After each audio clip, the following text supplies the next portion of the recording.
The Spanish announce table. You have found Pro Wrestling's best podcast. It is Tim and Tom here of the Spanish Announce Table.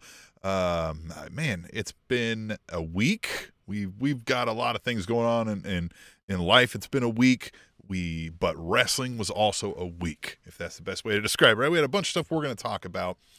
We have AEW Dynamite that we're going to get into that we love, and we're going to talk about it.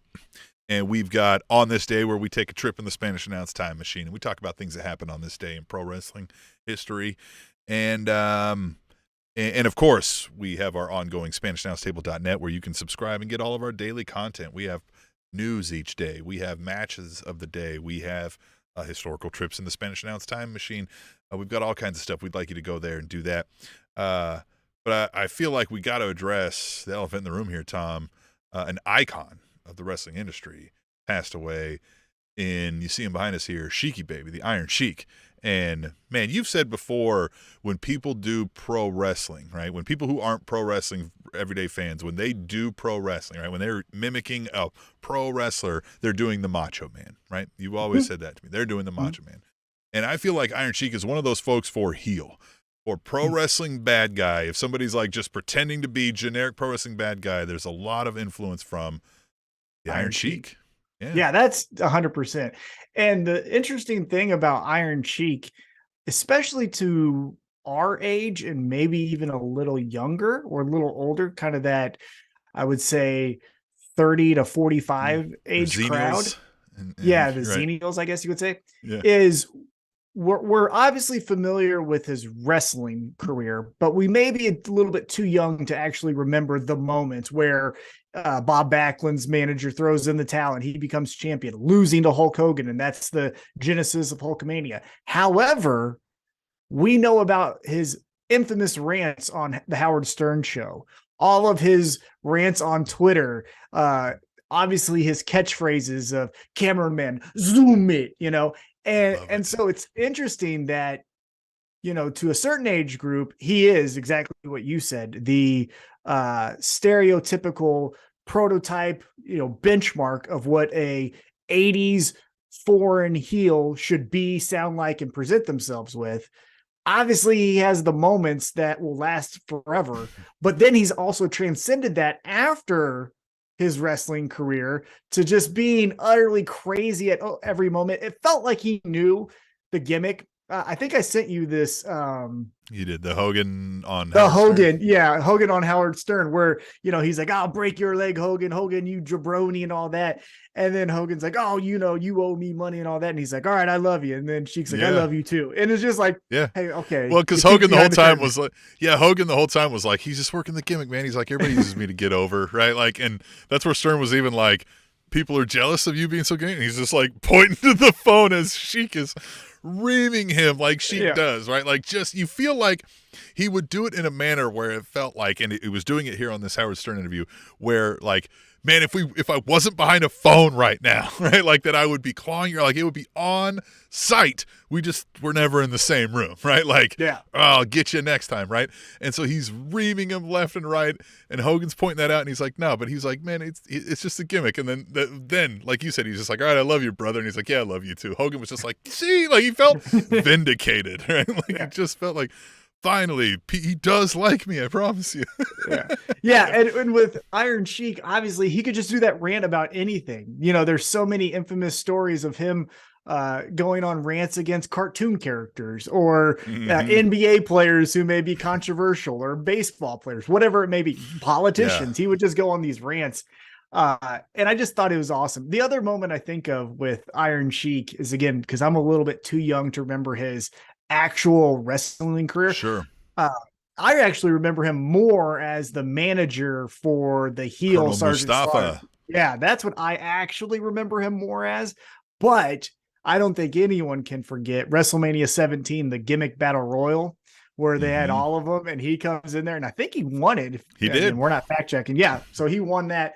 And that's just such a great moment too. You had Bobby the Brain Heenan, Mean Gene on commentary. You had all the Sergeant Slaughters and those kind of guys in the gimmick battle royal, and here's Iron Sheik, and he won it. Yeah. And then And then I think the other thing, kind of just stream of consciousness, I think he kind of aced or perfected the shoot interview. I think everyone, kind of similar to how you said everyone's basing their heel gimmick off of Iron Sheik, which I agree with, but everyone's also kind of doing that with the shoot interview, you know, the RF videos where it was like the shoot interview from Simon Gotch. And it's like, he's just doing Iron Sheik. He's just not doing it as bombastic as Iron Sheik, but he's doing all the same notes. So yeah, love Iron Sheik though. Yeah, and same with you where, I mean, I may have seen a few things real young, you know, of the Iron Sheik character, but that's more when he was on his way out. And I do remember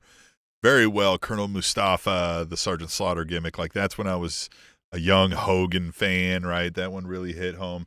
And then just, as you said, the continued prominence in pop culture for the Iron Sheik, which you wouldn't expect, right? I mean, there was plenty of pro wrestling heels. And the Sheik though stuck out because, again, it feels like it was just him turned up to 11 when they say that's the best gimmicks, because he felt like the guy who could just, like you said, when we had a segment called "What Can't Tom Complain About," right?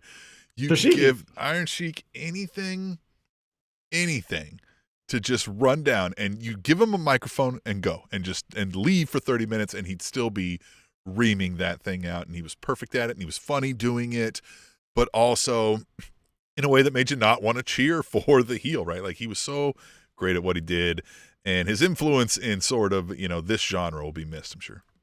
Oh yeah. And yeah, the credibility was also there. I think that's another aspect that we may need to touch on, is because, you know, he was a Iranian Olympic wrestler. It wasn't as if he was one of these guys who was a tough guy bartender at, you know, hole in the wall. Oh, he was the real deal. Yeah. He was the real deal. Yes. And so, you know, Kurt Angle is obviously the most accomplished real wrestler to ever be in pro wrestling. However, Iron Sheik is nothing also to like just forget about. But Sheik is that level. Like, Sheik is of the level that if you met them both in their primes, like, they'd have had a hell of a tussle on the floor, you know? Yeah. So I think that's another aspect of Iron Sheik that I think may get forgotten because he is so flamboyant and bombastic with all of his, you know, promos. World class, Olympic level grappler, right? Would make you humble, as he would say, right? Like, he could do to you what he wanted to do to you. We'll say that. Yeah. You don't think he could fuck him? I think he could. Yeah. Yeah. Right. He's the definition of that phrase. You know what I mean? Like, oh shit, he can do whatever he wants to you. Right. So yeah, the legitimacy of it is also probably born of where he got the swagger, right? Because he knew, like, I bet at 60 plus, he could still take down the majority of folks who came in his way, right? Until he's having to use walkers and stuff to get around. And even then, probably knew a few things to keep a few whippersnappers at bay, right? Like, he was amazing, and that sucks. And, yeah, man, I don't know where we go from here other than rest in peace, Iron Sheik. Yeah. Yep, 100%. Zoom it. All right, so let's do something to kind of put us on better spirits. Maybe some of these might not put you on better spirits, but we'll see what happens here. As we go back in time, Tom, we're going to go hop into the Spanish Announce time machine, and we have a week coming up of June 12th through the 16th of a work day coming up. And so we're going to look ahead a little bit as we travel back in time, right? We're going to look ahead while we go back in time. Make sense of that? Obviously, and so we can be prepared when June 12th through 16th comes through to know and be able to speak to what happened in pro wrestling history. It's a great way for you, the listener or viewer of Spanish Announce Table, for your week ahead to say, hey, guess what happened on this Tuesday? It's this. So we prepare you for the work week. Yeah. And or if you're not working, whatever kind of week you have. So yeah, for sure. 100%. Let's do it. Traditional American week. All right, here we go. June 12th, 2005. WWE presented the iconic ECW One Night Stand pay-per-view from the Hammerstein Ballroom in New York City, the first revival of the brand since its bankruptcy, 2001. Some of the matches on this card include Lance Storm defeated Chris Jericho. Rey Mysterio defeated Psychosis. Sabu defeated Rhino. Chris Benoit defeated Eddie Guerrero. And the Dudley Boys, Tom, defeated which two wrestlers? Oh, are you Tommy Dreamer and the Sandman? Yeah, I knew you were going to know all of this, so I didn't give you an easy one. But so here's the thing that I will always say is earlier last week, Jesus, I did the almost half year awards, and one of the categories almost mid-year was awards, right? Almost mid-year, almost mid-year awards. And one of the categories was entrance. I love a great entrance. I love a great entrance in professional fighting, whether that's boxing, mixed martial arts, whatever. I love entrances for NFL games, when the Ray Lewis does his dance and all of that stuff. One of the greatest entrances in entertainment is ECW One Night Stand and Sandman coming from the crowd, making his way to the ring. The Metallica Enter Sandman just fucking going nuts. You could tell the goddamn Dudleys are getting juiced up. They got their goosebumps. You got Sandman coming down there. Oh, he fucking motorboats two girls. He gives a cheers to C.W. Anderson, who's in the crowd. He does a jack off motion with his kendo stick to Kurt Angle and JBL and Edge and the Raw and SmackDown crew. It's one of the best entrances ever. I fucking love it. If ever I'm like, man, I'm kind of like just bored, I go right to that. Fucking love that. Yeah. And the match was crazy too. They did a cheese grater to fucking Tommy Dreamer's head. Crazy. And it was the Dudley Boys' last match in WWE, so they're doing it on the way out, which is again amazing. Like, last match in WWE is this ECW One Night Stand, and man, it's hindsight, but God, if they would have left it there, right? Like if they wouldn't have done this revival a year later of this new ECW to kind of tarnish that name, man, that's would have been the best storybook ending I think they could have given it. Oh, yeah. And it was amazing. I mean, that whole event was incredible. Now, ECW One Night Stand 2006, they kind of got the blueprint from 2005. That's where you obviously get the iconic John Cena versus Rob Van Dam, Edge, Spears, John Cena. That one was also pretty crazy. The Rey Mysterio Sabu match. Yeah. But the first one, ECW One Night Stand 2005, was incredible. And if memory serves me correct, and again, I'm not fact checking here, and you just told me about it, so I obviously wasn't prepared, but I believe Shane Douglas did like another alternative to the ECW One Night Stand. And some of the guys that you didn't see at WWE's, like Shane Douglas, you saw over there. So gotcha. Yeah, that whole weekend. I was not aware of this. I'm pretty certain that was the 2005. Could have been 2006. I'll have to check it out. Yeah, it was pretty crazy. You are more this is why you guess them, because you're more of the natural historian here. I've got to look all these up. That's why I do it and compile these lists and ask you about it. Yeah. Well, you better ask me quick, because I tell you what, this brain is getting smoother by the day. I ain't fucking remembering shit. I told you a few weeks ago, I was filling out paperwork and I forgot my middle name. Yeah. That was a legit thing that happened. Forgot my middle name. Had to look at my license. You could have gave me 100 guesses. Wouldn't have came up with James. I was like, oh, it's James. Okay. I don't know that I've ever known. Maybe I think you've told me before, because I knew there was TJ involved. I knew that. But, so maybe you've told me James, but I'm not 100% sure. But there you go. Yeah. All right. Yeah. Well, hey. All right. Let's find out what happened. June 13th, 1993. WWF presented the first ever King of the Ring pay-per-view from the Nutter Center in Dayton, Ohio. Okay. The centerpiece of this show was an 8-man tournament to crown the King of the Ring. After 3 classic matches against Razor Ramon, Mr. Perfect, and Bam Bam Bigelow, Bret the Hitman Hart was declared the winner of this event. His crowning ceremony was ruined by Jerry the King Lawler, who attacked Hart. But the other major happening on this show saw Yokozuna win the WWF World Heavyweight Championship by defeating Hulk Hogan.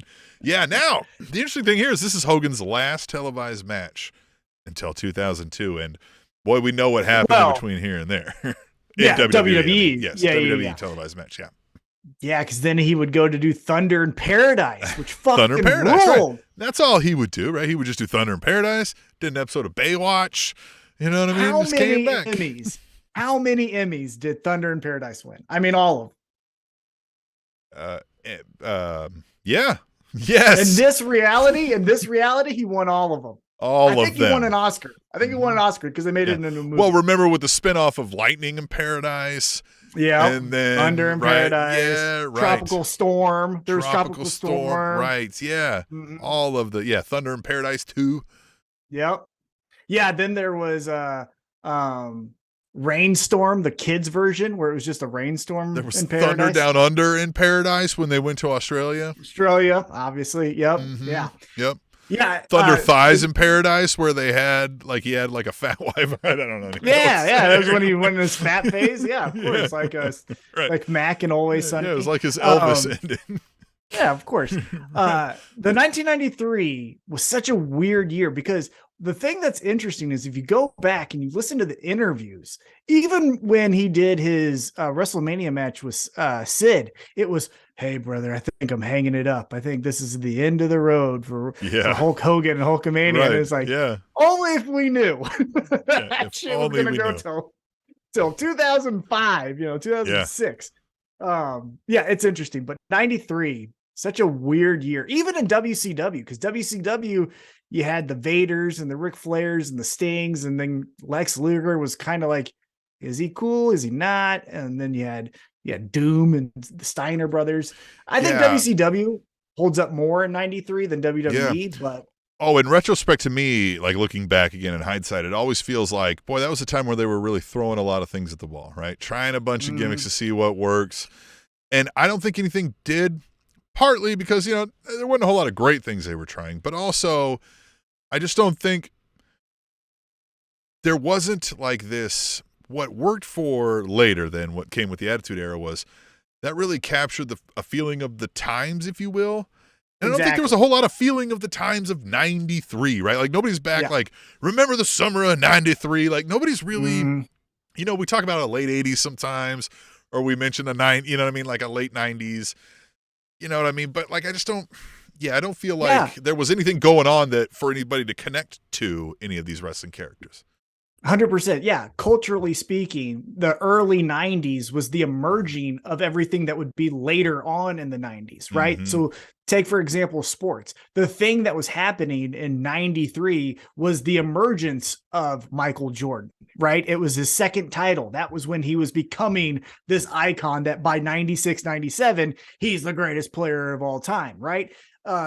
Musically speaking, there was a lot of groups and solo artists who were like, well, we're almost there. Mariah Carey, for example, 92, 93. Well, okay, we got some songs, but then by 96, 97, she's the number one star and all of that. So the 90s were like a transition year, not only for wrestling, but like America, pop culture. I always told people, I was like, the early 90s were just the end of the 80s. We didn't. Yeah. You know what I mean? Yeah. We kind of just got done with our late 90s, 2000s. That was a different, right? Yeah. Yeah. And then we got into our fun shit for sure. Yeah, absolutely. All right. Well, then let's find out what happened. On this day, June 14th, 1999. Ooh, okay. WWF taped Monday Night Raw in Worcester, Massachusetts. Billy Gunn defeated Road Dogg in a dog pound match. Obviously. Yeah. Ivory defeated Deborah to win the WWF Women's Championship. Keep going. Okay. If you're pulling one on me, I'm gonna kick your ass. The big boss man. I'll be in your neighborhood tomorrow. I don't know what you're talking about. The big boss man was disqualified in his blind date match against Test. Midian and Viscera wrestled to a no contest draw against Gerald Briscoe and Pat Patterson.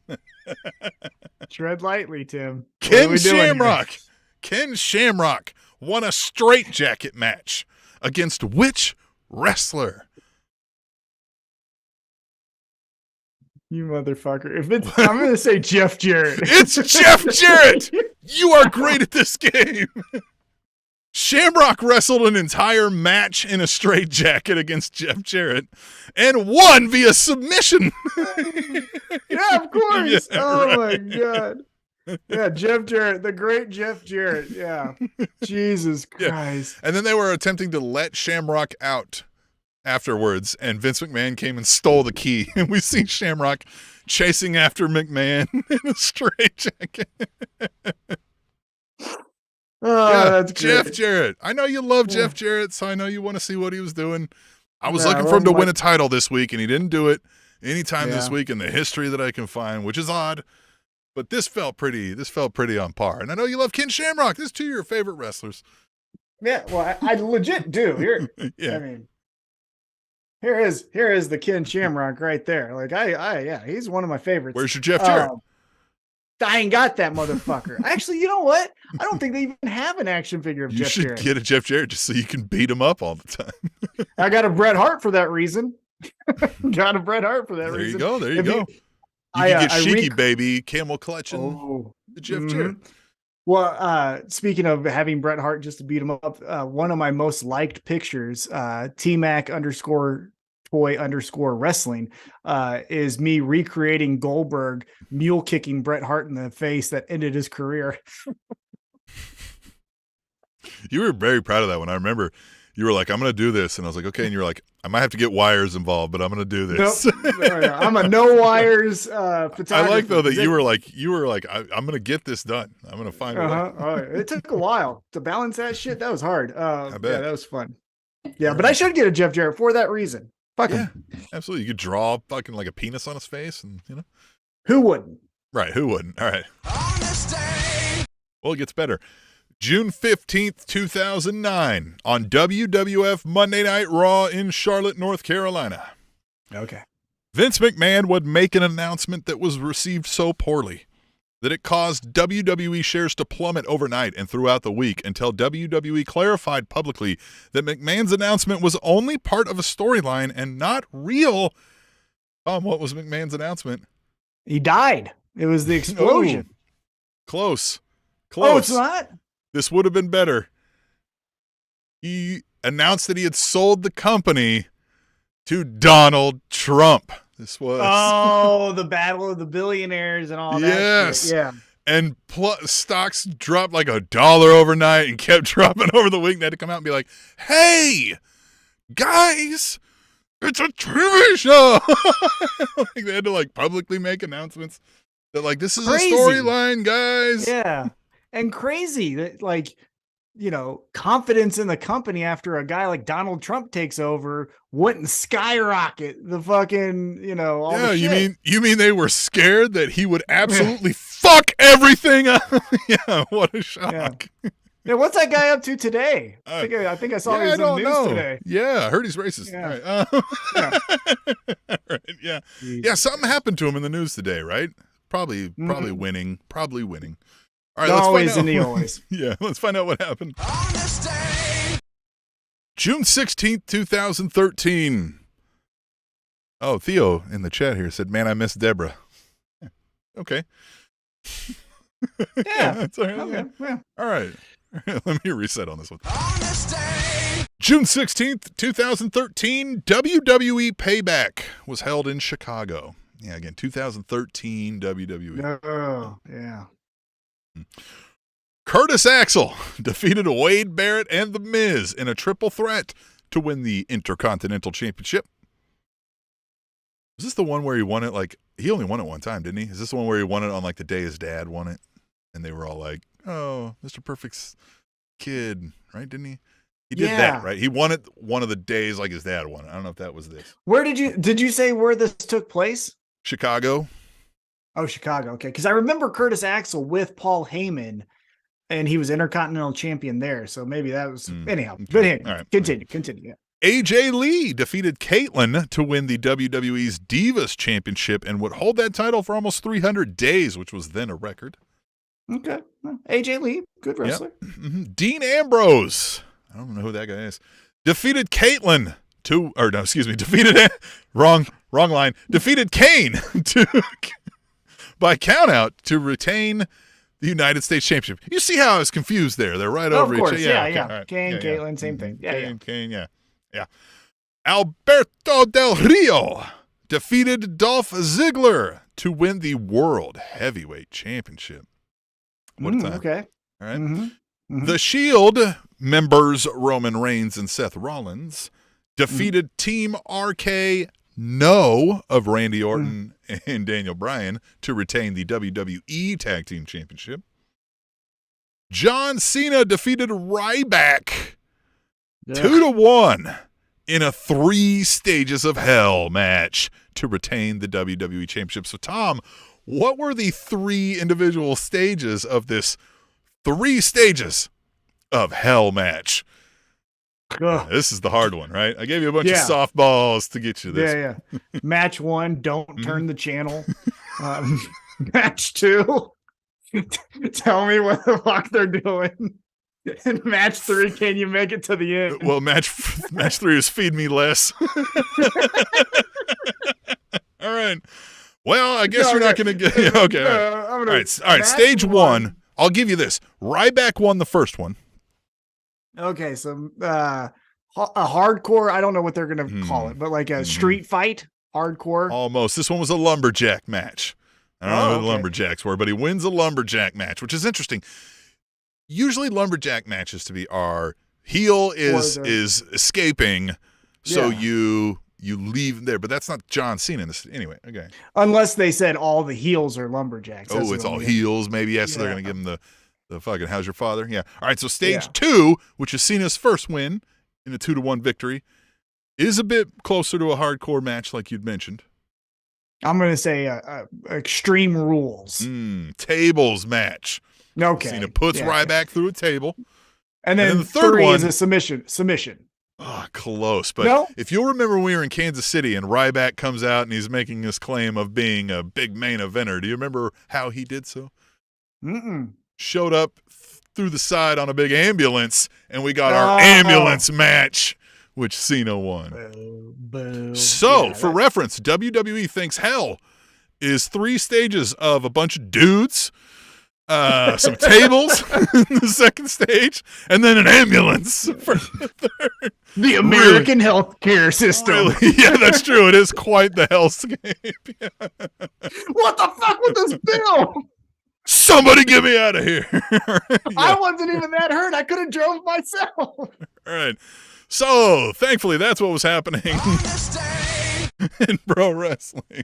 We should start a wrestling company just so that the American healthcare system is one of the stages. Yeah, one of the stages of hell. Yeah. Now you have to go for a routine colonoscopy and handle the insurance bills. Yeah. Here's a bill for a doctor that was out of network. No, the doctor was in network, but they said it wasn't. Figure it out. Or pay the extra $23,000. All right, anyway, let's stop bitching about that. But that was on this day. Hey, some stuff happened this week.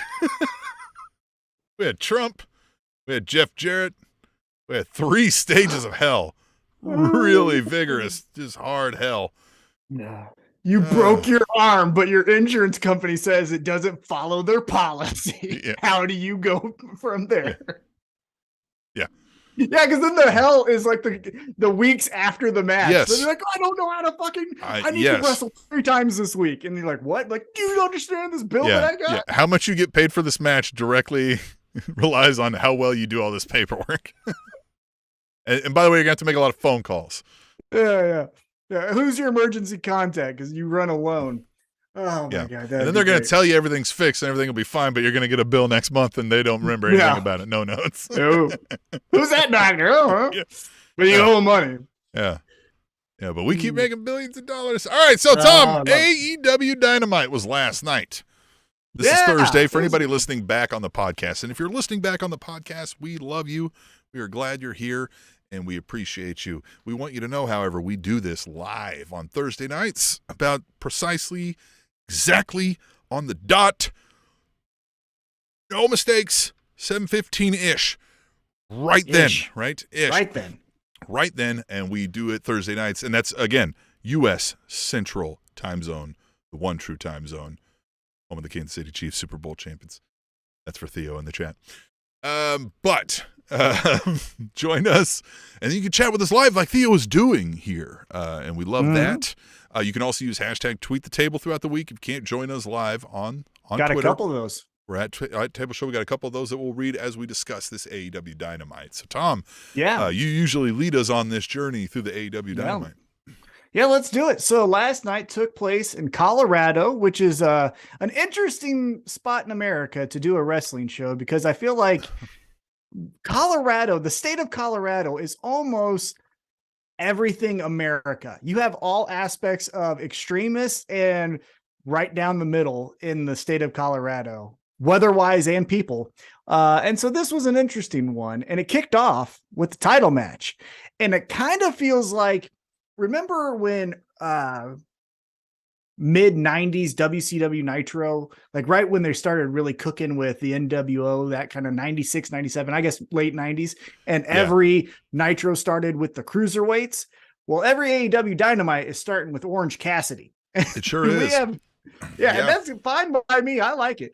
And this is an international title match. It's champion Orange Cassidy taking on the coolest man in pro wrestling, Swerve Strickland. And man, this was a back and forth, just barn burner. They got after it. We got DDTs from the outside of the ring to the floor, or from the inside of the ring to the outside of the ring. Everything. And we got Prince Nana trying to distract and stuff. What did you think of this match? Yeah, I found it interesting that we had kind of what you said here. We had the coolest man in pro wrestling in Swerve Strickland, and then we had the guy with the gimmick of the coolest man in pro wrestling of Orange Cassidy, right? Like, that was an interesting blend. Different kind of cool, right? Different kind of cool. Course. It's kind of like when you say, and again, I always use high school as the reference because I feel like we all went through high school, even if you're international, whatever, grade school that you want to call that. But like, Orange Cassidy was the cool with the like cars and the non-traditional interest, where Swerve Strickland was probably the star point guard or star quarterback, the sports cool, right? You could have two different versions of cool existing. I still think Swerve Strickland is my kind of cool. That's why I call him the coolest man in pro wrestling. But obviously Orange Cassidy with the hands in the pocket and all of that stuff, he is cool as well. The thing that I thought was interesting about this match is, we talked about it last week. I really felt like this was the moment that we're going to have Orange Cassidy lose the title, have Swerve Strickland take it over. He's got the faction to where you got to get through them to get to him. It was all tailor-made for everyone to kind of go off in different directions. However, Orange Cassidy retains the title here. So Tim, the $100 million question is, who beats Orange Cassidy for this championship? You know the answer to that. No, I don't. Fucking nobody. He retires. Jeffrey Sills in the chat here says this first match was 3 fire emojis.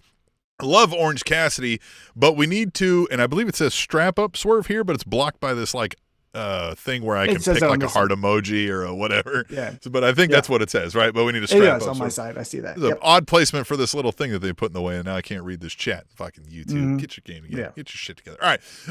But yeah, this was awesome. I think the match was cool. I also want to go to our Tweet the Tables, because we got at Brian J. Bay says that was one of the most fun matches to start Dynamite. It was really good. Hashtag Tweet the Table. And I agree. It was 3 fire emojis. It was really good. I thought that's where we were going too. I thought this mogul embassy cast of characters was going to get involved, was going to cause the inevitable final loss, right? There was too much injury to overcome with all the numbers, but that didn't happen. So I'm interested to see where we go. And I also don't think, again, doing a whole lot of favors for Swerve, kind of what Jeffrey Sills is saying here. Like, what? Now this twice I feel like I've seen him in this merry group of chumps, 3 if you count the other chumps he was with, you kind of get disposed of pretty quickly. Yeah. And so this is, yes, I totally agree. So I don't know where we're going to go from there. However, post-match is maybe the biggest head scratcher for me. And that is the Mogul Embassy then come in. They're going to beat up Orange Cassidy, right? You got Brian Cage, basically the trios champions from Ring of Honor, which is the Mogul Embassy. They're beating up Orange Cassidy, bop, bop, bop, bop, kicking, punch, punch, punch on Orange Cassidy's head. And then the lights go out. And then the lights come back on.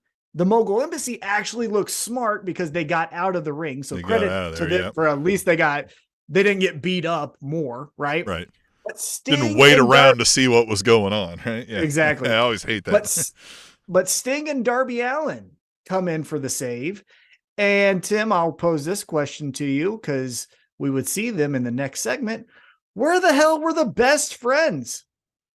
I mean, you could call them Chaos, but like, because Rocky Romero was a part of them as well. But like, they just were like, hey, we're going to hang out in Gorilla and just not go out there. And here's where it at least could have made sense, right? If you're like, well, we want Sting and Darby to make the save. But the best friends could have still been attempting to get out there, right? They see their friends about to get up. I understand it might take you a few minutes to run from the back to get out there, but by that time the lights have gone off, Sting and Darby in there, but now you're like rushing out and you're like, what the hell is going on here? Like, you good? Right? You know what I mean? Like, at least show up. At least be late to the party, but show up. Well, so this is where, again, I'm looking back on it with rose-colored glasses. However, this was one of the best aspects of ECW, and I know I always bring up ECW, so here it is again. Take a shot if you're following along at home. But this is where ECW would have done this way better, and they did this kind of stuff way better. I would have done it this way, ECW style. So, Mogul Embassy are beating up Orange Cassidy. Chaos comes out for the save, right? They're Chaos, which is best friends in Rocky Romero, obviously. They're then fighting the Mogul Embassy. Bop, bop, bop, bop, bop. Well, spoiler alert, the next match was Blackpool Combat Club versus Chaos. So as Chaos is beating up Mogul Embassy, guess who comes out to beat up Chaos? The Blackpool Combat Club. Because they're like, well, fuck these guys. We're going to fight them next anyhow, so let's just get a couple shots in early. So then they go off and they split off. But you still have the Mogul Embassy and Orange Cassidy kind of separate from Blackpool Combat Club and Chaos, who could potentially start their own match. And then that's where Sting and Darby Allin could come in and say, hey, we got your back, Orange Cassidy. We're going to fight off the Mogul Embassies. But you roll everything in because, as we've mentioned, this is a traveling circus, right? So like, that's where you can keep the momentum. Yep. That's the thing that, and I get commercial breaks.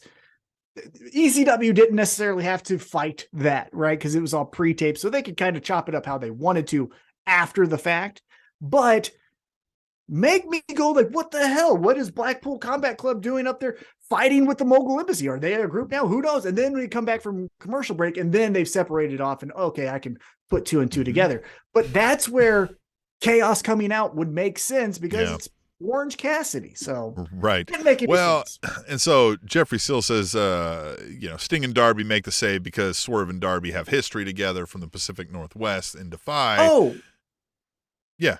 No, that's fine. Yeah, no, I'm not saying that Sting and Darby shouldn't have came out to help Orange Cassidy, because even as of I think 2 or 3 weeks ago, Orange Cassidy and Darby were tagging together. Remember that when it was just randomly tagging before the pay-per-view?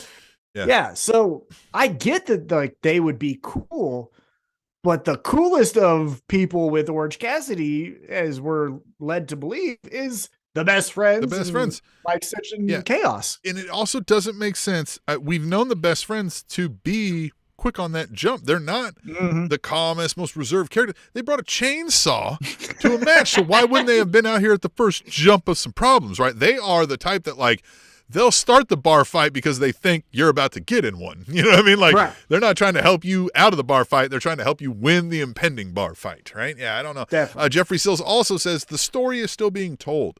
I think Swerve will win because of how Orange won. So do you think there's more to come here and we do get the title change? Well, I do know that they announced for next week, it will be Mogul Embassies, the 3, trios champs, and Swerve Strickland versus Orange Cassidy, Sting, Darby Allin. And then let's not forget how all of this started with Swerve Strickland going down this road. Keith Lee, remember him? He's a part of this. He's still here, huh? Yeah, he's still there. He's still hanging out. And I know that we haven't properly got the Keith Lee versus Swerve Strickland match. I think maybe that boat has sailed and it's kind of hard to go back on. Yeah. How could we go back now? I feel like, I mean, I think you can acknowledge it and like, you don't like them, right? They don't. Yeah. They hate each other. Yeah. But we don't need a blowout now. Yeah. So that's what's announced for next week. So it does seem like it's going to continue. it is interesting that, we have this Forbidden Door pay-per-view coming up sooner rather than later. And we always like to get the Sting and the Darby a part of that pay-per-view for eyeballs. So I don't know how they maybe fit in, but we'll see how that happens. So forbidden that we keep doing it every year and keep advertising it and paying people to be here. Well, I'm glad you said that, because we go right after this post-match fallout into a video package of Bryan Danielson challenging Kazushi Okada for Forbidden Door, which was officially made. So we've got Okada, the Rainmaker, who I think is actually pretty fucking cool, versus Bryan Danielson, Blackpool Combat Club. Tim, I know, it's no secret that we don't watch New Japan weekly, monthly, at all, but we know of people over there. So how do you feel as a non-New Japan nerd about Danielson versus Okada? So I know enough to know that name has, when New Japan gets mentioned around me, and I don't know anything about New Japan, the name most often I feel like they got mentioned is Okada, right? Like it's, I understand he's a huge star over there and that everybody thinks he's really awesome. And so I will look forward to seeing Bryan Danielson versus Okada. Like I have no doubts that that's going to be a wrestling match, right? Exclamation point. So I'm excited about that. Bryan Danielson will do, I think, they'll build this way. We'll get these vignettes where Okada says something, then we'll get a Bryan Danielson retort the next week, and he'll do good at what he does. But I don't feel like I'll ever be more hyped than I am about how I just said, right? Like I'm ready to see it. It'll be cool, but I'm not going to care who wins. It'll be a match, right? So I would hope some of the other things on that card. I mean, I get Forbidden Door is a bit of that, right? You should have less expectations of there being a whole lot of major storylines coming into this. Outside of, I guess, folks who followed the New Japan timeline get more storyline effect out of this, right?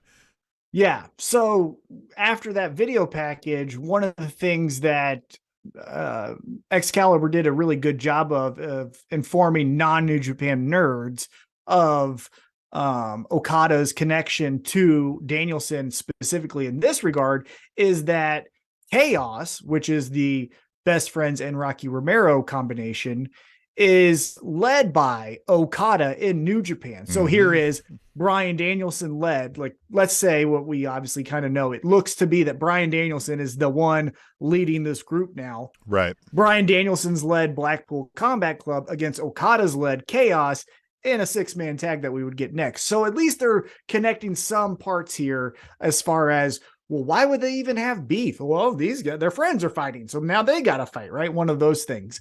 And that leads us into the next match. As mentioned, it's the BCC versus Chaos. Well, if I can jump you real quick there, Jeffrey Sills says, this is my favorite pay-per-view because I'm a New Japan and an AEW fan. And that's where I know, like, so, with AEW, there is a heavy influence of this New Japan style and a lot of those wrestlers. And now we're hearing, peek behind the curtains and stuff. If you follow some of that Bryan Danielson is becoming involved in the creative in AEW and sort of kind of that almost Patterson role to Vince, to Tony Khan. So we're going to see a lot more of that. And I get that, like, that really rings true to fans like this, like Jeffrey Sills, who like that. My worry is, are we going to start going too far to there? Because if it's Tony Khan and Bryan Danielson, who really love New Japan and that style and that stuff over there, and they're both just in there, doing whatever they do, and come and be like, oh, wouldn't it be great if we also brought over, and then I faced him too, and I'm a little worried about that, if I'm being honest, right? I'm a little worried about too much of this coming out, because, I mean, we've said it 1,000 times, right? When they were like, Will Ospreay's here, we were like, great. You didn't tell any of us who Will Ospreay is if we didn't know who Will Ospreay is, right? Like, you didn't tell us these things. Yeah. And so I'm just a little worried about where we're going from here. I understand it's Forbidden Door time, so I'm going to see more of that now. But I'm going to be honest, and I'm worried that it's going to kind of stick around. And then, not that I hate it. It's hard to follow that when you don't also follow New Japan closely. Yeah, and the analogy that or the comparison, that I always use is I grew up a WCW fan. I was obviously a WWF fan as well, but WCW was a little bit more available with my cable package. So I would see WCW Saturday night and WCW Sunday morning, and then see the Clash of Champions on TBS. Right. So I was more of a WCW like hardcore, where WWE I would catch when it was on NBC, stuff like that. That's all to say, one of the parts of WCW's history that I just didn't care about, and we were talking about early 90s, is when WCW and New Japan Pro Wrestling did their World Cup. Remember that? Yeah. When it was Sting versus, oh gosh, I'm trying to think of, I mean, this is a bad example, but the Great Muta, or it was Ric Flair versus, oh goodness, Antonio Inoki, things like that. It was like, I don't fucking care. I want to see Sting fight Vader. I want to see Vader fight, Sid Vicious. I want to see Ric Flair take on Scott Steiner like that. Yeah. I didn't give a shit about the World Cup. So, and now obviously the internet is allowing us to get more involved, because back in the early 90s, I was just, I don't know who the fuck these guys are, so I don't care. Right. And then they go away. They come up, they do the World Cup, then they go away.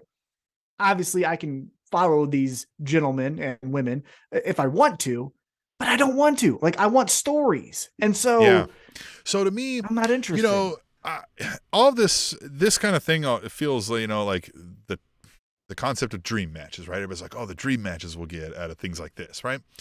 To me, dream matches, guys, are for video games.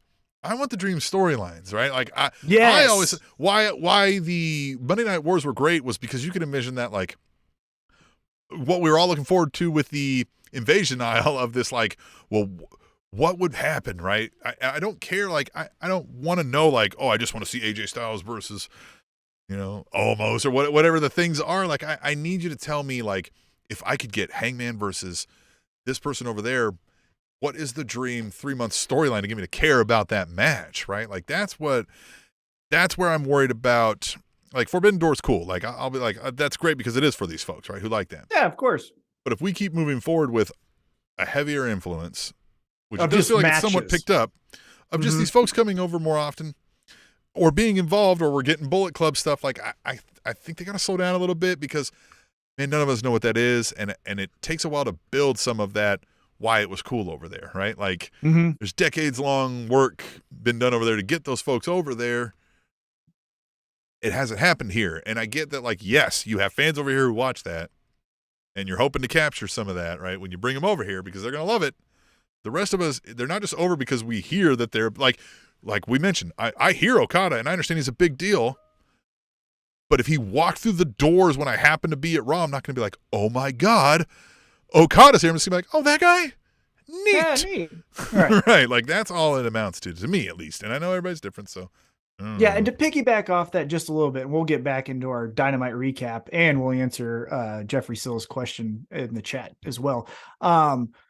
Yeah, the dream match that everyone would talk about with Sting and Undertaker, right? Sting versus Undertaker.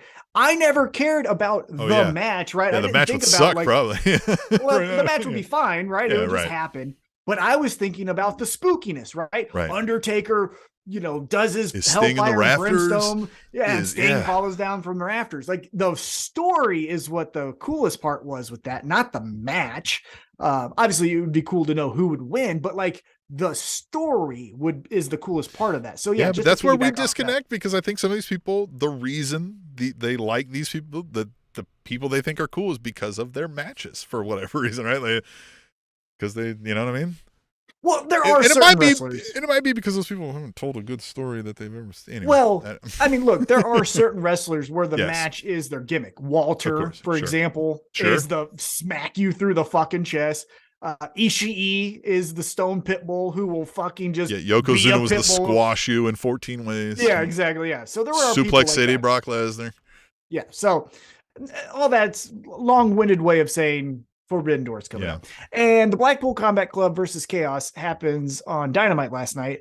And this was a good match. I think the moment of the night, speaking of moves, was when Trent, who I said on our Twitter, at Table Show, I live tweet during most AEW events, I think he is honestly the MVP of the mid card, because if you need him to do a 6-man, awesome. You need him to do a singles match against Will Ospreay, awesome. You need to do a tag team match against the new tag team that we're pushing, like the Ass Boys, for example.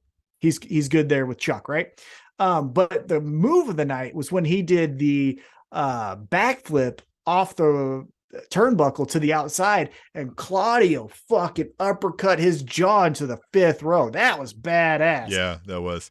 Yeah, Trent is man. Ever since you started saying that, I've been noticing, like, man, he's good. Like, he's awesome. He's always awesome. there, always doing good stuff. Jeffrey Sills did ask us in the chat. He said, your boy Eddie, meaning Eddie Kingston, is going to the G1. Are you guys tuning in? Well, yeah, it's fucking Eddie Kingston. You know, is the sun going to come out in July? Yeah. Does Steph Curry, shoot a 3-point? Of course. Like, we're going to be watching this stuff. Like, it's Eddie. By the way, if you use the search function in our YouTube, and maybe I'll put this up closer at the top in our featured videos list, we were on site for a very impassioned promo from Eddie Kingston in St. Louis. Oh, yeah. You can find on our About Indie Wrestling. You can find on our YouTube channel. Yeah, there, Eddie Kingston. Sills, yeah. I will follow Eddie Kingston to the end of the earth. I do not care. That is my hero. I will do whatever he needs, and he will be the man. It feels like that's where he would take you, actually, right at the end of the earth. Fine with it. Yeah. Totally fine with it. Toss you right off after taking your wallet. Love it. I love it. But it is your best friend. He is my best friend. Obviously, we're best friends. He knows that. Yeah. So Blackpool Combat Club win, as they should. And then post-match, little bit interesting, because we get the Hung Bucks, Hangman and the Young Bucks, say that, hey, next week we're going to be in Washington, D.C. That's where the first AEW Dynamite took place, on my birthday, by the way, October 2nd. And so we want to see if you're as good as you think you are. So how about Hung Bucks versus Blackpool Combat Club? And on paper, fuck yes. Another person who I will follow wherever they need me to go, Hangman Adam Page. Young Bucks, fuck them all. But Hangman Adam Page, I will follow him. However. All right, Tom, hold on. The question. You're at a fork in the road. It's Eddie Kingston. All right, okay. It's Eddie Kingston.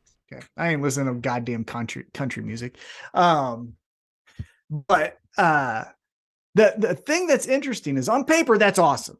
You tell me a rematch of a pared down version of Anarchy in the Arena that we got a couple weeks ago, I'm fucking in. And I will be in next week. I'm pumped for that match.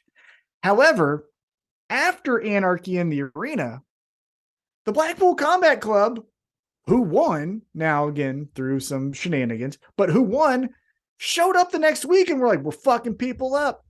And then we saw Hangman and the Young Bucks going like, my foot, my neck, all that. And then last night, again, week 2 after the pay-per-view, BCC's going, guess what? We're going to fuck more people up. And we got the Young Bucks and Hangman just sitting there going like, well, I don't think you will fight us next week. It's like, they're the ones fucking fighting everyone. And where's your match? Like, you guys need to fucking wrestle. Like, yeah. Well, and that's the thing is, like, I mean, you're challenging us. Like, didn't we just beat your ass already? Like, I don't understand. Yeah. Right. Yeah. Like, do it again. Yeah, from the Blackpool Combat Club side of this challenge, they're like, why? We're not punching down. We're going to go after House of Black or someone else that's like more formidable. Yeah, like, we beat you for fun once. Afterwards, we get paid to fight, man. You know what I mean? Like, and we're going after this, right? Yeah, exactly. So we got that one challenge. Free ass bitten, you know. We get that challenge. Danielson accepts on behalf of the Blackpool Combat Club. So that match will happen next week on a very stacked edition of Dynamite. After that, we get a video package for a second match announced for Forbidden Door. This is going to be Kenny Omega, champion, the New Japan Pro Wrestling United States champion. I think that's what it's called. Versus Will Ospreay. This is going to be Omega Ospreay 2. Now, I will tell you this, again, from someone who I hear things and it kind of rolls off my shoulder because I'm not really paying attention. I do know, and they're wrong, but I do know that people are saying the first Omega Ospreay match that happened in New Japan has been the match of the year. It was incredible. It was storytelling. I watched it. I did like it. It had more storytelling than just big moves. So credit to them. So I'm interested in this match. How do you feel? Yeah, same thing. This is another one of those where, like, hey, listen, I get these guys are some of the best, or viewed as the best at what they do, and they're going to put on a very well scripted, very well choreographed piece of art here. And it's going to be good. Like, I'm not going to say it's bad. It's just going to be something that I'm like, it's just not going to enthrall me. Like, I'll watch it and I'll think it's good, unless they fuck something up, of course. But these just aren't my dudes, right? Like, I'm just not into these. Yeah. I agree. I will say, though, this is a little bit different for us, unlike the who can do the springy jump moves, right? Right. These guys, and we've seen promos in AEW where they're like, hey, from Kenny Omega's perspective is, I left New Japan, you were supposed to take over, and now they fucking suck as a company. I blame you. And then Will Ospreay's point of view is, you left high and dry New Japan, and then I had to just jump into your spot with no preparation. Go fuck yourself, and I think you suck. And so they've kind of said that on AEW television, right? We've got those promos. Yeah. Remember when we were on the road to All Out and we were going through the tournament matches for the first Trios Championship, and Kenny Omega and Ospreay had that back and forth with their promos? And then you go to that match earlier in the year, and it was more than that. It was, heartfelt punches because I have animosity towards you. So I will say they are going to do their. Oh no, I do get. Stuff, to me, it does feel like it's a big brother versus little brother kind of feel, right? Yeah. And so I mean that's there. Yeah, that's there. That's what I'm saying. Like, it's not lost. I mean, that this will be something, and they're gonna go at it, and they're going to attempt to make this the greatest wrestling match of all time in their eyes. Of course, that's like who they are and what they do. So it'll be interesting to see what they attempt in that regard, for sure. It's just, again, to me, it's them fighting over this idea of, who's leading the pride of New Japan, and it's a pack I don't really care about, Yeah. So I'm just like, all right, okay, we'll see what happens here. Yeah. So as we move on, we get contractually obligated to show up AEW World Champion MJF. Yeah. And he essentially says, hey, Colorado, you guys are crackheads. This place sucks. It's boring. We're not really lying there. And I'm tired of this place. No one here is competition. And that brings out, cue the music, Adam Cole, baby. And he comes out and he's doing all of his stuff. And before he can get his big old chant of Adam Cole, baby, MJF says, cut it, bullshit, cut it, stop. And then we get a promo battle that was better than expected. MJF is always a high standard, and he usually meets that benchmark. Adam Cole can be a good promo, but I don't think of him as the promo guy.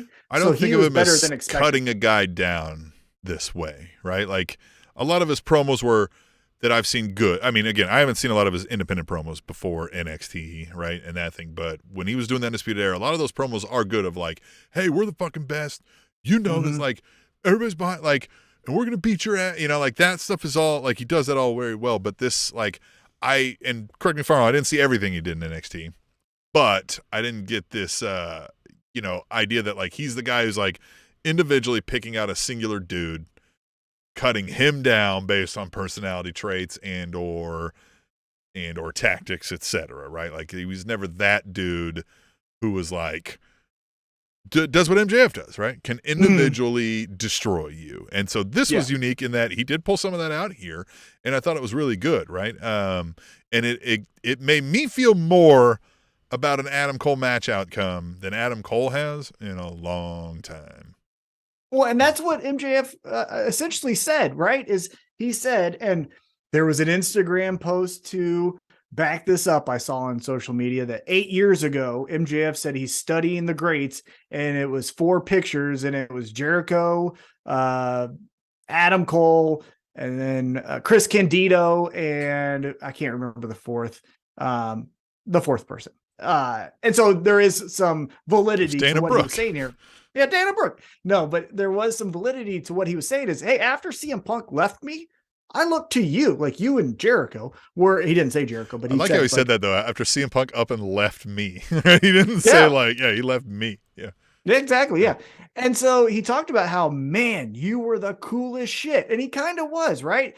I can remember, personally speaking, him catching my attention in Ring of Honor because he was doing some of this cut down Kyle O'Reilly bullshit and the not necessarily promos that you had to listen to, but man, this guy's pretty fucking good, right? He's coming up. And then he does go to NXT. He has that big debut where him and Kyle O'Reilly and Bobby Fish beat the fuck out of Drew McIntyre after a takeover ends. And then they take over NXT, right? It's the Undisputed Era for years and years, right? And then they even do their stuff with him and Kyle O'Reilly.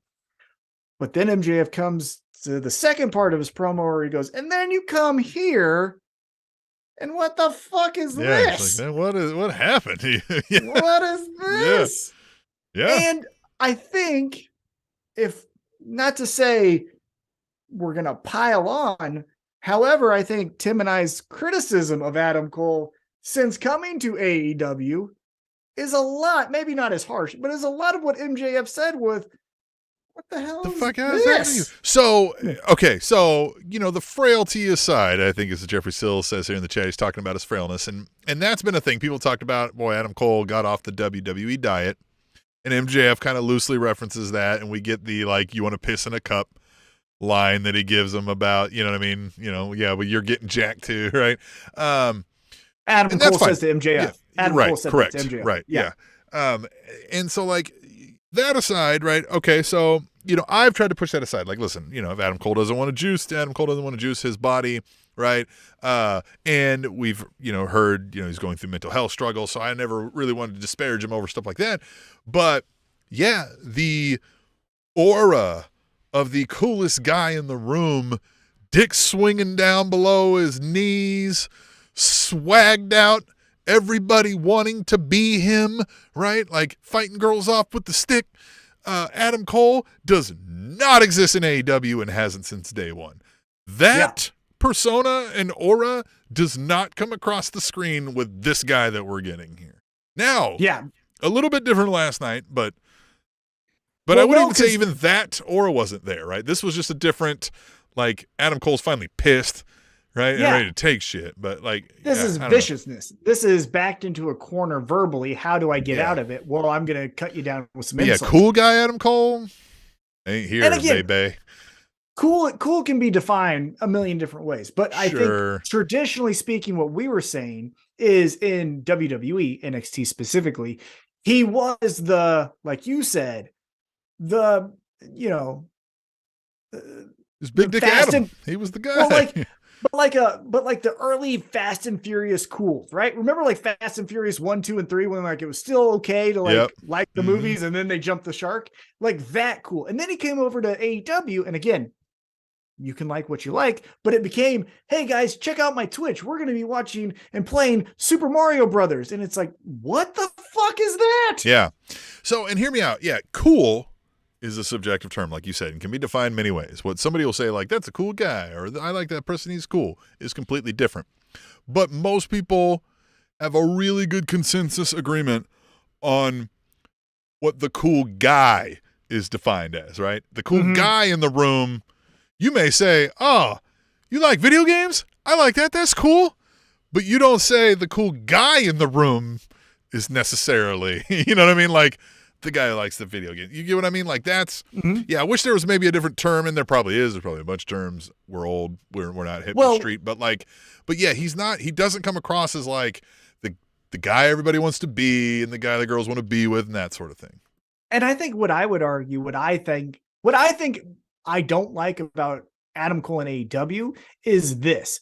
The Adam Cole that was presented on night one, when he came out before Bryan Danielson came out and he was in there getting kissed on the cheek by the Young Bucks, was NXT Adam Cole. And what we got was more, and I don't know his real name, but let's just say it's Adam Colbert. Jeff. Yeah, right, whatever it is, right? Dana Brooke. And again, and by the way, I don't need to know it. I'm just saying the real person. Yeah. If it is Adam Cole, whatever. But what I'm saying is, it felt like then we got, hey guys, I was playing that character in NXT. This is who I really am. And it's like, no. That's not what I was thinking. Yeah, exactly. Which, like, again, if that's who you are and that's what you want to do and that's the character you play, But I feel like we have No. social media ambassador Adam Cole and not Mr. Cool Adam Cole. Exactly. Yeah, we got, hey guys, I'm kind of tired of doing all that stuff, so I'm going to show you this side of me. He And it's feels like, like he's no. in. He felt like, to me, until we're getting this big match, that he was in the Titus O'Neil role. I'm here to do some appearances. The announcements. I'm And here the to make some announcements for Tony Khan. announcements. Right. Yeah. I'll do a couple of interviews. I'll be on the Twitch. I'm making the rounds while you guys can wrestle and sleep. Yeah. So long story short, they get all their jabs in. And Adam Cole, like you said, got the steroid comment in, got the you look up to me, Fiance, I'm the best. Yeah, all that stuff. Yeah. And MJF got more jabs in about, the rumor that Adam Cole was going to be Keith Lee's manager on the main roster, all of that kind of stuff. But what we're getting, long story short, is Adam Cole goaded MJF into a match. Adam Cole leaves. Ha ha ha. Next week, again, another massive show because we get MJF wrestling on a Dynamite in a title eliminator match, Adam Cole versus MJF. And now, Tim, not to bring the room down, even though it's just me and you, but people online and people in the YouTube chat. My worry is, Tim, Chris Jericho is going to poke his head into this and ruin the match for Adam Cole. I think because it's not technically a title match. No, that makes perfect sense. So, well, again, my worry going into this was, hey, man, again, we've talked about this. Adam Cole's supposed to be a big deal. Everybody, when Adam Cole showed up, like you said, day one was NXT Adam Cole. We thought we've got another main event player in AEW. He has been anything but that, really. Now he's going to be in a main event shot here, but I thought, man, we're not going to take this off MJF quite yet, right? But I feel like the first time you put Adam Cole up there isn't a great spot to now just, never mind, throw him back out. But now if somebody can cost him that match and we get back into this Chris Jericho thing, okay. Also, the other thing that I have in the back of my mind is it wasn't that long ago that we did Adam versus Adam for the world championship. Remember when it was Hangman Adam Page versus Adam Cole? You're right. Yeah. I forgot about that. That's right. So we did get him a world title match then, didn't we? Yeah. Well, and he sucked not that he sucked, but he lost every time. It wasn't competitive to where, he did win, but it was something the ref didn't count 3 or whatever. Right. So he lost. And we're doing that pretty quick with MJF. And so honestly, if I'm protecting his character, if we're in the out of kayfabe and we're protecting characters and stuff, I would have Jericho. Yeah, I would, so that he doesn't lose twice the title match. Now, if you do have that, and then in 2026, I'm making this up, you want to say he could never win the big one, and then he does, losing to Hangman, losing to MJF, losing to Punk or whatever it may be. Sure. Okay, but in the here and now, I want someone to cost him the match because obviously, I think we can all agree, he ain't beating MJF for the title. Yeah, I hope not. Certainly hope not. And there hasn't been enough build either, Right. I agree. So, yeah, we'll get that next week. We'll see what that looks like. But look out for old man Jericho poking his head back into bullshit. Him and Hager will be out there doing something stupid. Hager will be out there with the hat. He'll be out there with the hat. He'll do something stupid. Adam Cole will be like, what a dork. And then turn around right and do a nut punch from Jericho. Something. That's what's happening. Now, well, let's talk about something a little bit better. Let's liven the room up. Let's liven the chat back up. We got, for no apparent reason, and for fucking, we didn't deserve it, but it was awesome. We got LFI taking on Hook and Jungle Boy. And these motherfuckers said, guess what? We want to bleed. And they fucking went thick in this match. Love it. And that brings us to a tweet the table from Brian J. Bay. It actually brings us to 2 because we should have mentioned this one in the last topic when Brian J. says MJF versus Adam Cole is the right move. Well, you know where we stand on that. But he also said, I don't know about anyone else, but I love that Hook wrestles in boxing shorts. # tweet the table. Yeah, it's fucking different, right? He could be... Now, again, not trying to body shame. However, going back to... I'm going to body shame. Well, going back to Adam Cole baby, and I'm not trying to say he was on the WWE diet, but whatever his physique looked like in WWE, it's not transitioned over to AEW, which is whatever, his choice, his body, like you said. Yep. Maybe you could have done the hook thing and changed the presentation and put on pants like Hogan did in WCW. Or you could have, not been in underwear. Because that's for the big guys. Like I said Powerhouse Hobbs. He wears a singlet. But you get what I'm saying. It's for those kind of guys. Moxley, when he was Dean Ambrose, I remember in an interview, somebody mentioned like the pants. He's like, well, I always envision it like we're fighting, right? Like if we were in a bar fight, we'd be like, you want to fight? All right, take your pants off. What are you doing? Yeah, what are you doing? Yeah, right. And so just touching on that. Hey, Adam Cole, if you don't want to maybe change the presentation. But anyhow, going to this match. Hook does wrestle in boxing shorts. I think it's unique because, again, it's something different for the eye. It's not that he looks like everyone else. He looks like Hook. But these fucking guys, there was blood from Preston Vance. I thought, honestly, the two that stuck out were Preston Vance and Hook. Those motherfuckers, the T-bone suplex through the table where he missed the other table and hit his head. Jesus of Mary, that looked like it fucking stang. Yeah. I mean, they definitely went hard in this. And I mean, we're still struggling, I feel like, to find the thing with Hook. I feel like everybody wants Hook to be like this giant thing, but you can't do it until you got the right story. And I don't know if they found that quite yet, but this was, it's doing good and not stalling out. I mean, something like this helps where you go into a bloody battle in the middle of a Wednesday night. Well, it does help, and it gives them momentum. And there is someone coming back who kind of started this whole Hook train. And don't be shocked if we get that coming up.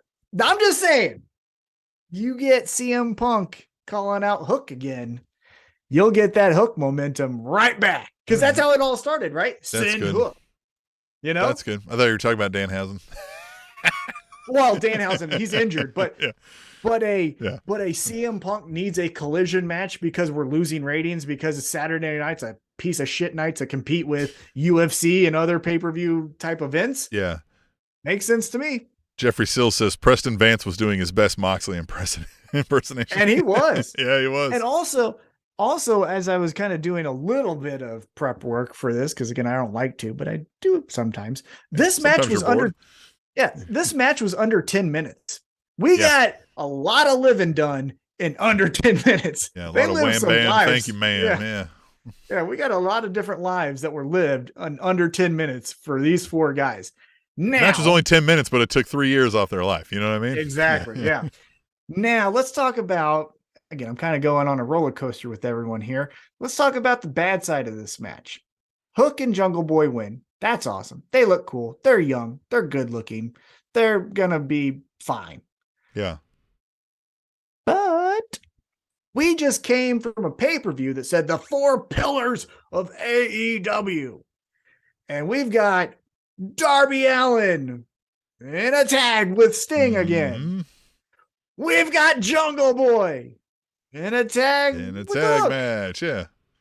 We got MJF, I guess, with Adam Cole.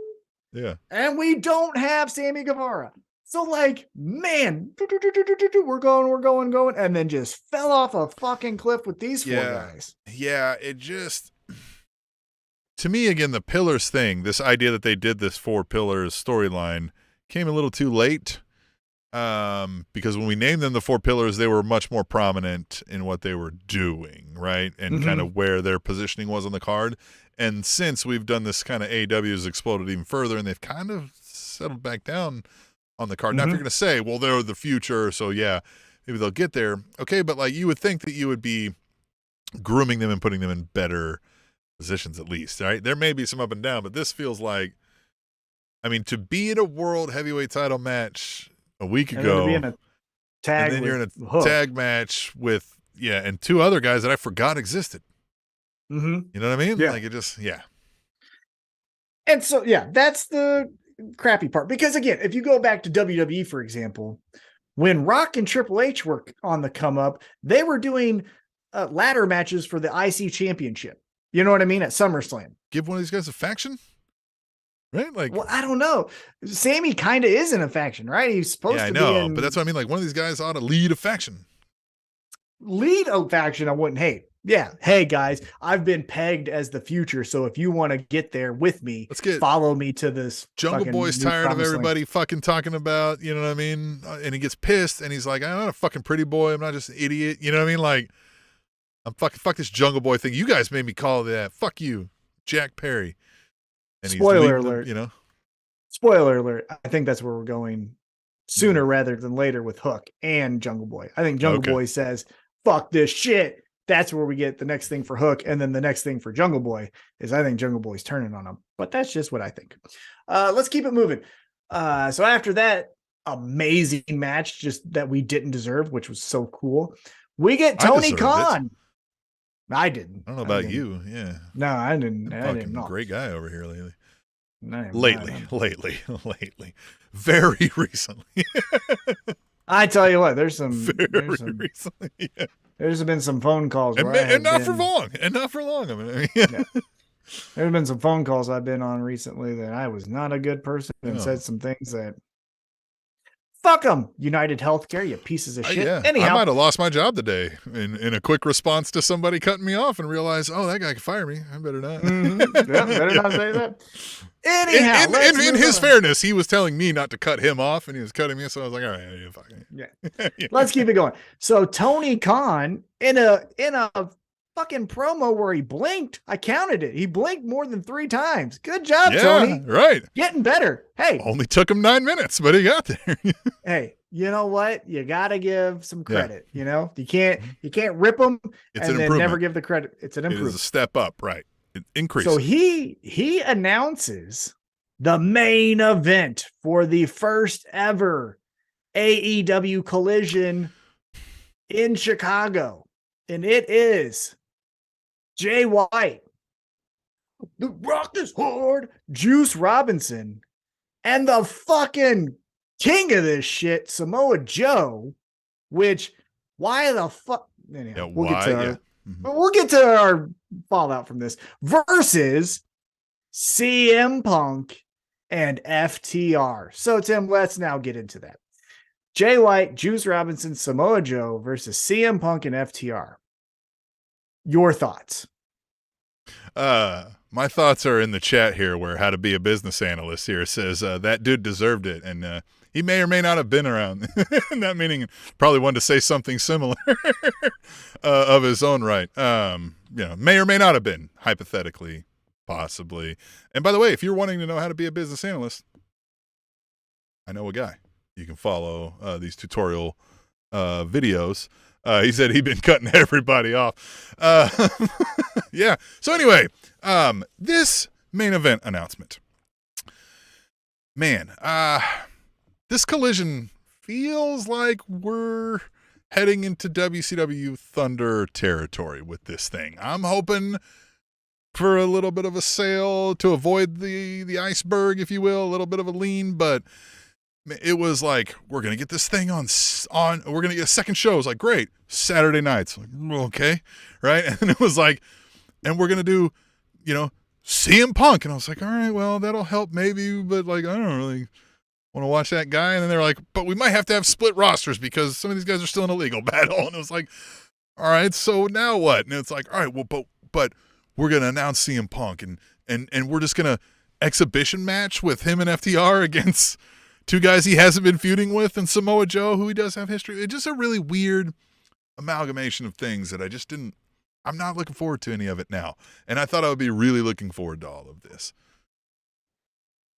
Yeah. So, I'm trying to collect my thoughts to then make sure it makes sense. Cause that's where sometimes I get in trouble on this show is I just say things out of emotion. So I've been trying to work on it. I will say this. If we fast forward to the end of the show, 2020 hindsight, it makes no sense, and we'll get to it, but it makes no sense in the main event for the Ass Boys to help out Jay White and Juice Robinson, if not one of them are teaming with Jay White or Juice Robinson in this first ever main event against CM Punk and FTR. Because you could tell me, hey, Bullet Club Gold, they never liked CM Punk. And obviously they started something with FTR. Remember, they did the fucking punch to the jaw. So there is something there between FTR and Juice and Jay White. But if Samoa Joe isn't going to be the one later on in the night that helps them out, why the fuck is he why is he here? them? Yeah, why is he here? And why? I would have you just rather gave me CM Punk versus Samoa Joe, but this makes me feel that maybe CM Punk can't do that. Well, yeah. Look, he's not in his 20s, right? He's a middle-aged, late 40s going on wrestler that I know the type. Well, and he's straight edge, but he also has put his body through a lot of hell with injuries. So it's not as if he's going into this collision match at 100%, even with the time off. Now, the other thing is, so it doesn't make sense that it's Jay White, Rock is Hard, Juice Robinson, and Samoa Joe, but it also doesn't make sense that Samoa Joe is this man on a mission, king of television. I ain't got friends because I'm the king. That's the other thing. It's not like a hired gun like what Cesaro could have been in WWE. No reason to believe he's friends with this Bullet Club Gold Bang Bang Gang, whatever they're calling themselves. No reason to think that he cares to have to fight FTR. Like, he's got no beef with them. CM Punk, like, he knows who he is, but like, and knows the battles, but like, what's he, the character Samoa Joe probably would never turn down an opportunity to beat up CM Punk. I at least get that portion of it, but like, I don't. Yeah, I think this is, if we're peeking behind the curtain, it's a way to say Samoa Joe, CM Punk, but they both can't necessarily do that on their own. So let's put some window dressing around it. And it's going to be FTR and then the Bullet Club people. And so you made something out of nothing. I am not hating the matchup, but as I mentioned, if you would have had Samoa Joe help out Jay White and Juice Robinson, then I can say, okay, well, now there's something up with the three of them. Now it's on. And now, because Jay White and Juice Robinson have beef with FTR, all right, now it makes sense what we're doing here. Jeffrey Sills there in the chat says, Juice on Hey EW admitted that he looks like the Geico caveman. So that's good. So he's going for that look, I guess. Good. Great. Way to make that on purpose. Yeah, we got that match, right? Why would you admit to that was a great decision you made on purpose? Yeah, on purpose you wanted to do that. That's fucking cool. Way to go, pal. So that's our first main event. We'll obviously talk more Collision as more details come about, but let's keep it moving. The next thing we get is Takeshita walking out, taking on old Johnny No Name. He beats him up. But while he's beating him up and beats him in 2 minutes or whatever it was, Don Callis has someone play on the video screen on a loop, him turning on Kenny Omega, just hitting the head, hitting the head, play it again, hitting the head. The entire time Takesha's beating up, I don't know, white guy, faceless name. And I thought that was great. So we get that done. And then here comes Don Callis trying to cut a promo. We can't understand a word he fucking says. Takeshita then even tries to take the microphone. He's like, I'm going to say something. Even if I understood Japanese, I don't know what he said because the boos were so loud. And that's fucking awesome. Yeah. I love the thunderous boos that these two are getting these last couple of weeks. And a lot of people have been likening this to what Dominic in WWE has been getting, but I don't know if you caught, they've been piping in boos over there, right? Like these boos that they're getting over here are just this Don Callis boo is people want to rip this guy apart, and I'm loving every second of it. And you said it before too. You mentioned it to me. You were like, I was like, I don't care about this Takeshita guy, and I really don't care to see heel Takeshita. And you were like, with Don Callis as his manager, you do, and you're absolutely right. Suddenly now I want everybody to punch Takeshita in the face. Yeah. And I think the boos are different in this regard. It's the feeling behind it. I think we boo Dominic now because whoever that first crowd was that did do that reaction, maybe it was the Puerto Rico crowd. Yeah. Felt like maybe that's where it started. It made the Dominic more enjoyable, right, to do it. Yeah. But then the next week, again, I'm not fact checking, but I think it started around that time, right? Where Sure, they were that's like, when it was really kicking it up. Yeah. Fuck that guy, right? But now it became, well, we also want to do what they did. And so now we're that's just what I mean. Yeah. booing. Well, it's turned into a thing where like everybody was like, this Dominic stuff sucks. So somebody really booed it. And then the next people did it because they did it. And I think people realized like, oh, well, we can make this boring segment fun by booing the shit out of this guy. Yeah. And now I think if you go over to the other side of the fence with Don Callis, I think we also like to boo him, right? There was a sign in the crowd that said, all my homies hate Don Callis, which is awesome. Yeah. And so like, I think we enjoy that, but I also think we boo him because, hey, he hurt our buddy, our pal, Kenny Omega, and wants to take away the elite, which is why we all tuned into AEW, right? So there's also some more validity to why we're booing Don Callis than Dominic. I'm not trying to say one's better than the other. I'm just saying I think that's the difference between the two. So now, after that, we stay backstage, and Christian Cage walks out of the locker room, and he's like, hey, Arn Anderson, you old piece of shit. Happy Father's Day. Brock Anderson got you something. And Luchasaurus beat the fuck out of his son, Brock Anderson. That's fun. However, is Christian Cage going to wrestle Arn Anderson? Well, yeah. Like, are we getting a father son versus father son here? I guess I don't know what to like. I don't think we're getting that right. Like Arn Anderson ain't going to do that. And then what? Like, we're not going to get a Christian versus Brock Anderson feud, are we? Like, I don't. God damn it! It just put two and two together. Oh, what? We're gonna get a tag match of Luchasaurus and Christian Cage versus Brock Anderson and Wardlow. Oh, because it's Arn is Wardlow's. I forgot Wardlow was the thing. Arn Anderson has been helping. That's why he was after Arn Anderson. That makes sense. Yeah. And he said Arn Anderson cost him the TNT championship when he bit Luchasaurus' thumb off or whatever it was. So okay, now it makes more sense. And then they beat up Brock, which hey, no, that's fine. I encourage that behavior. If somebody messes with you, go beat up their kids. You know. Hell yeah, you better tell Swim Trunk to watch out. No, I'm kidding. But it just feels weird to me that like Wardlow is going to take, again, let's stay in kayfabe for just a moment here. Wardlow is going to take the advice from Arn Anderson because Arn Anderson is a god in this shit, right? So of course. Mm-hmm. But like, I don't think it's going to inspire him anymore to fight Christian Cage because he beat up Arn Anderson's son. Like, yeah, you know? And so go after Wardlow. He is the champion. So that's kind of lame. Yeah, I agree. Yeah. And I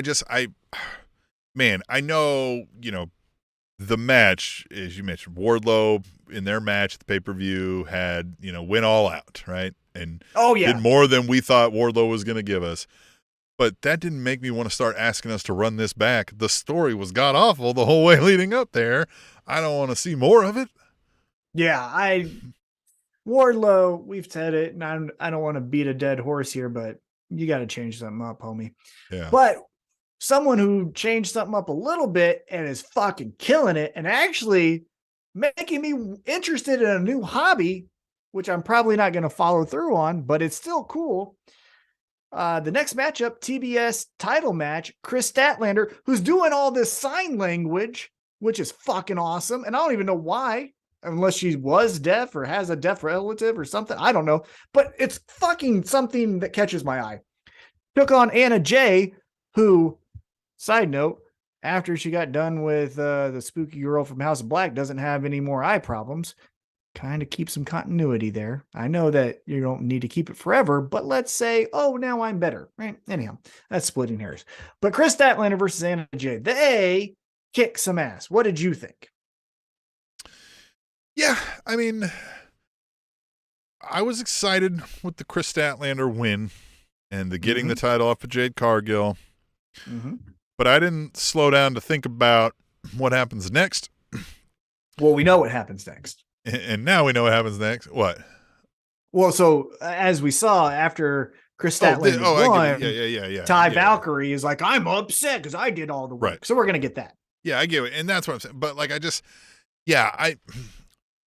again, we're probably not likely to get a long run out of Chris Statlander here. So in hindsight, maybe it doesn't have to be this huge long reign or anything, but I don't know that I'm interested to see where we go here, because we haven't built up the Chris Statlander character at all either, right? She's been gone for a while, and before that was just kind of the alien friend of the best friends, right? So now, again, for reason for me to care for her to maintain this title, I gotta, that's where the story's right now. We got the first part, like you said, the evildoer is staking claims and that kind of thing. So we'll see where it goes from there. So I'm intrigued, but I'm a little worried, if I'm being honest. If I had the pin, do I have a pin down here? I don't, but let's just say this is the pin. Yeah. All right. Man, I'm leaning into the alien thing. Just like Luchasaurus is the fucking dinosaur, and we're kind of going away from that, unfortunately. I'm not going away from Chris Statlander thinks that she's a goddamn alien. Yeah, that would be fun. But let's not say she's an actual alien, right? Like, we all know she's not an alien. But to her, she thinks why she beat Jade Cargill is the mothership gave a signal. She showed up at the pay-per-view and took advantage of an opportunity. Oh, so she's a Scientologist. Yeah, I mean, yeah. Right? That's an alien. Right, yeah, right. Alien. Yeah. And so I think that's what we should do is, well, obviously I'm going to win at the pay-per-view. It's been told to me by Marvin the Martian. I'm making up shit here, but like, and I'm not even saying that, but just like lean into, she thinks she's an alien. Well, obviously I can do a 680 splash because I did that before I was a human. Like, she should call people Earthlings. Like yes. I like the boop. I think the boop needs to come back. You could even, let's say that this starts to like make people sour on her, which it could easily do, right? You go a little too hokey now. We don't like it. Oh, of course. Yeah. Make the boop a fucking bad thing, right? So she has her evil henchwomen holding her, holding the, baby face. They beat her up. And then after the baby face is laying there dead, she boops him, right? Like, so you could still do the boop as like the thing. Yeah. Right. I think the boop is awesome. Card. Yeah. Yeah. The boop is the best. But we'll see what happens. But I will say, side note, the sign language thing, they got it this time. Credit to the fucking truck for paying attention. I like that. I don't know why I like that, but it's just like, it's something interesting. Cool. Yeah, it is. It's unique. Cool. Yeah. Very unique. And it goes to it goes to maybe a fan that has been underserved, right? There are deaf. Well, there's that. Fans, so. It also gives the company as a whole, via the announcers, to, you could open up to like, hey, by the way, we're partnering with this charitable donation or bringing awareness to such and such. Yeah, definitely. I like that. That's really cool. Again, diversity and inclusion and being different is always good in my book. All right. So then after that, the Outcasts say whoever wins this 4-way at Rampage, it's going to be Britt, gets a title shot and we're going to beat him. The 4-way, if I remember correctly, it's Britt Baker, Sky Blue, and 2 other women. That's what I'm. It's not. It's unless not heavy they hitters. Cause an issue somehow. The Outcast being they, but I don't. Yeah. Unless they're doing this match at a Dynamite and not a pay-per-view. But anyhow. So that's happening. And then we get to our main event, Tim. It is another fucking cool guy. And this is, again, different styles of cool. Swerve Strickland's cool. Ricky Starks is cool, but they're not the same kind of cool, right? Yeah, they wouldn't be hanging out. They wouldn't be hanging out, but you would both say, like, man, those are the 2 fucking coolest guys in school, right? Cool dudes, right? Different reasons. But Ricky Starks, takes on, I got abs, and that's cool, right? Jay White. Okay. I'm trying so hard because I know people who like Jay White, and I like them. So I'm trying to do the thing where it's like, well, if you like him and I like you, then maybe I'm being a dickhead with this whole. Maybe I need to look at this a different way, right? And that's very big of you. That's very grown up of you. But they very fucking non-toxic suck. of you. Yeah, but they fucking suck. God, it's so bad. Yep. It's so. Yeah. Jay White looks like the assistant manager of a store who thinks he's like the coolest guy in the room, and like, you know what I mean? Like, and you just shit talks everybody at the place that he works with, right? And everybody hates him, right? That's the feel I get from Jay White. To me, it just feels as if he's doing things that a heel would do, but not that he would do. It doesn't feel authentic. I understand this is theater, right? We're playing characters, but it doesn't feel like he has the ideas of what heels would do to be heelish. He's just looking at what other things have happened in the past and saying like, I'm going to do that. So Jay White is like a middle school assistant principal who is playing the role of a pro wrestling heel in a video that these high schoolers are shooting for a project. Yeah.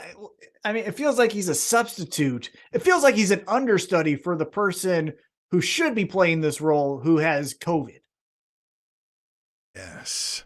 He does feel like, yes, the understudy of whatever this character's playing. He's fake Diesel. Yeah. It feels like fake Even Diesel. it looks like he has a fake dyed goatee that they planted on his face because the other guy had one and you got to look like the other guy. Right. And his matches are good. I'm not trying to He looks like a stunt double. Yeah. He's more ripped, but he doesn't look exactly like the actual actor. Right? Right. Right. Yeah. And I'm not saying his matches are bad. He's not Great Khali, right? He's not Ryback. He's not doing that kind of shit. But I just... Jay White, the stunt double. We got it. We have said this for 10 years now. The moves are kind of secondary to us. And so as much as his moves are cool and he does the Sister Abigail and maybe he did it first, I don't know. It's a neat move. But like, man... So the match ends. Let's just get to the end. So it's fine. Wrestle. Yeah. FTR's banned. Rock Hard is out there playing with the rocks in the rock bed. So they can't come in. But then the Ass Boys come out here and they cost Ricky Starks the match. So, Tim, we've had second generation NWO members in the Bullet Club. Is this going to be our first ever second generation DX members in the Bullet Club? I mean, I don't know. I don't know what this. They're probably joining this, and it's going to be a group now. It's Bullet Club Gold, and it's going to be those dudes in with it. They're the tag. Can I tell you? Well, but yeah, I don't know. I don't like it. I really don't like it. But can I tell you what I think? Kind of right off the jump. It's a rare occurrence, so you may want to mark this down. Write it down if you're listening at home. I think the Ass Boys are cooler than Bullet Club Gold. I think they're going to, but I think they're going to be brought down by this fucking group. Like, I think you're going to see a lot of the instances that we were describing where Jay White is the substitute understudy and the Ass Boys are going to be like, no, we don't do that. That's frustrating because the Ass Boys were doing great. They were on the rise up. Like, I know they didn't, you know what I mean? Like, they lost titles and all that jazz, but like what? I feel like they could have their characters were great. Like they could have kept doing that shtick to somebody else on their own without this, right? They don't need to be the third rung of a faction here. I don't know. Well, I do think that they could be the AEW version of Dominic Mysterio, where we don't like you, a crowd's going to tell you we don't like them, and then, well, okay, guess what? That was fun. And fuck these guys. Because again, if you look at the Ass Boys, right, they're the Guns, and again, their real wrestling name, tag team name, the Guns, fit in with the Rubber Band Gun Club. The gun stuff makes sense. But again, they're Ass Boys. They're Ass Boys. They are the Ass Boys. That got them over. So I think this could be 2.0 of Ass Boys where we just boo them because fuck them. You know what I mean? Ass Boys. Ass Boys. Right. Over and over again. Until they lose their shit. Yes. And now I will challenge any crowd and any paying member of the AEW audience. Start doing that to Jay White. Call him an Ass Boy too. Anyone associated with the Ass Boys should also get the Ass Boys chant just because fuck them. They're associated. Ass boys. Yeah. Yeah. Yeah. Fuck them. But that was Yeah, fuck 'em. AEW Dynamite. We had Yeah. a good show. I will say this. Fun show. Good show. High quality across the board. Opening match with Swerve and Orange Cassidy off the charts. That hardcore match with Jungle Boy and Hook versus LFI. Incredible, randomly. Didn't move the needle as far as stories. But next week looks like it's going to fucking knock your socks off. Yeah, I would say this one felt like I don't want to say filler week, but just kind of like, we didn't get a whole lot of big revelations here. Nothing too crazy went down. We got some storyline progressions here and there. We got a few new things kind of popping up. So I didn't hate it, but I also didn't think it was like an A+ or anything like that. I just thought it was a decent week and excited for the next one. Yeah, for sure. Sure. Next week, they've got MJF in action. They got Hung Bucks versus BCC. They've got a world championship match with Tony Storm versus the winner of that 4-way. I mean, we've already got things a week in advance that look to be off the charts cool. So I'm excited. Gonna be great. Excited to talk to you guys next week about that shit. Yeah. And until then, I guess the only way we could really leave this episode is by telling you, cameraman, zoom it! The Spanish announce table.